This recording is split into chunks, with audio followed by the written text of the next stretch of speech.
blatantly telling Riccardo Adami, "I don't want to stop." Stand-in Ferrari team boss Jerome D'Ambrosio says Lewis Hamilton's strategy was the optimal strategy despite the Britain's questions.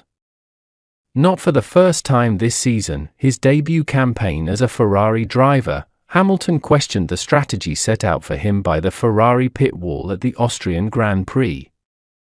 "Ferrari, we just did a standard optimal strategy."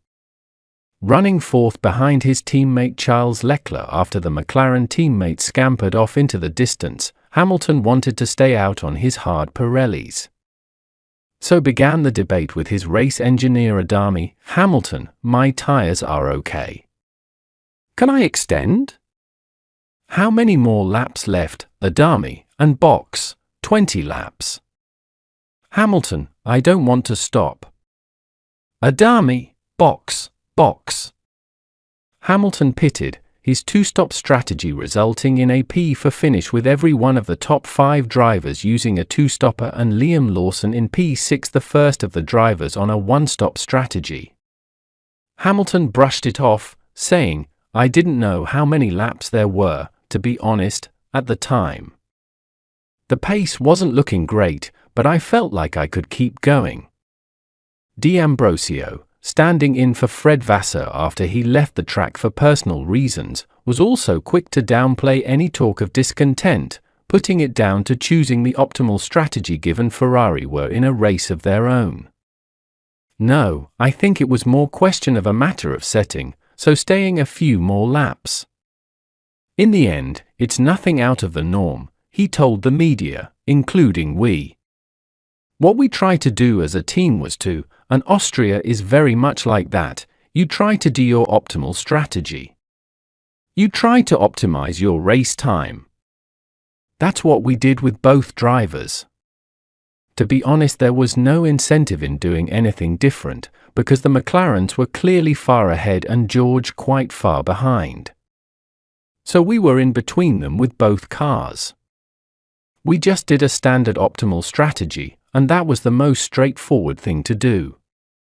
From a driver's perspective, you question always, is it the best? Can we do something else? They are racers, they're Formula One drivers, that's what they should do, and that's what they do. But in the end, you look at the numbers and that's what made sense." D'Ambrosio is, like Hamilton, one of Ferrari's newest signings, having joined the team last season after a brief stint at Mercedes as Toto Wolff's right-hand man. His move to Maranello meant Hamilton saw a familiar face when he donned the red racing suit. And the two have had several conversations about what, coming in as outsiders, they feel needs to change, along with conversations with Ferrari stalwart Charles Leclerc about what needs to improve.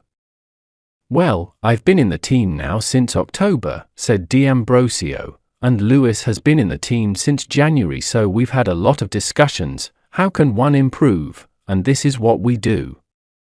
We wake up, we go to the factory and say, how can I improve? How can we be better in every area of the team, from engineering to execution on the track, to what feedback we can give to the drivers?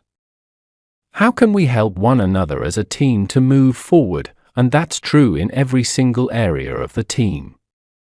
So when he came with Lewis, we discussed all of that, and we discussed in the same way with Charles, who also has extensive experience, and we discussed as a team.